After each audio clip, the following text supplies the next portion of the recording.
So last year, me and a group of 6 deaf people travelled to Bali. We stayed on the island for about 7 weeks. It was a beautiful area, but I really hated getting hassled in the streets. It stressed me out so much. I wanted to shoo them away, but they carried on prodding me anyway.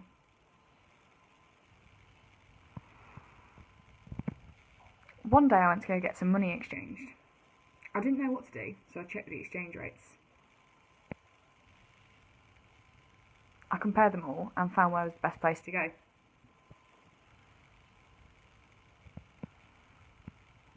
When we arrived at the office, it looked horrible. It was dirty, but it was for the best price, so we went there anyway.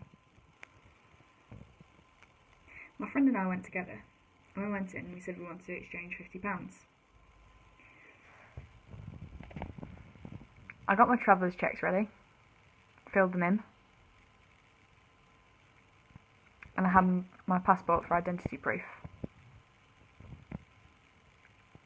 The man took my proof and my checks, pulled out the money drawer, and handed me over a massive wad of cash. I couldn't believe my eyes. It looked like far too much.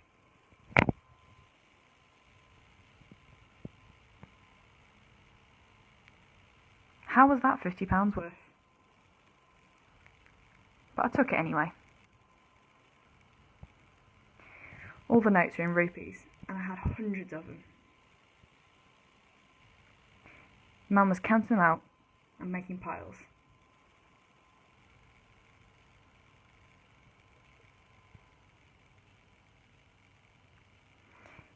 After I'd got the money, he asked me to hand the money back to him.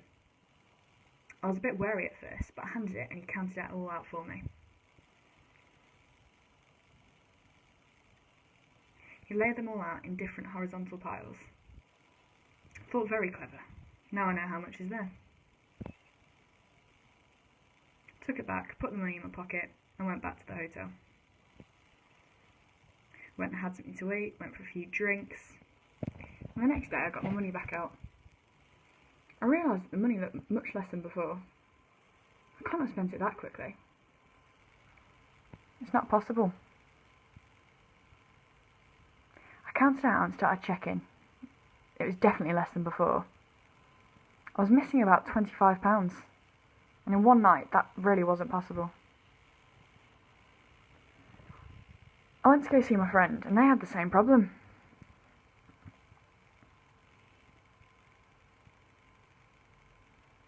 Two of my other friends had been to the same exchange as well. Asked them to check, and exactly the same thing had happened to them. I wondered how this was possible as I watched him count it out.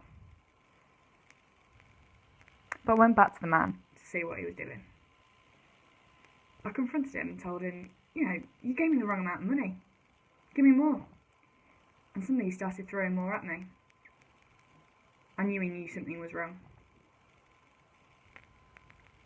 I watched my friend come in and try and exchange some of his money. I was watching very carefully to see what the man had done. Underneath the table he had a drawer, and when he took the money back after I'd counted it out myself and started aligning them in horizontal piles, he was slipping notes into the drawer. The slit was so thin. It was very clever. I confronted him again and told him that I could see what he was doing. He didn't confess at first, but eventually I managed to get him to open the drawer. But there was nothing in there. I was very confused, so I shoved him out of the way and checked for myself. There was another drawer underneath the drawer that I thought the money was in. Notes were everywhere.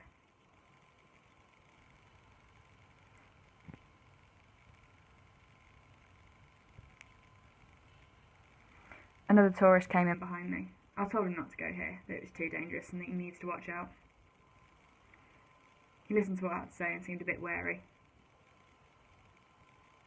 You need to be careful when you travel.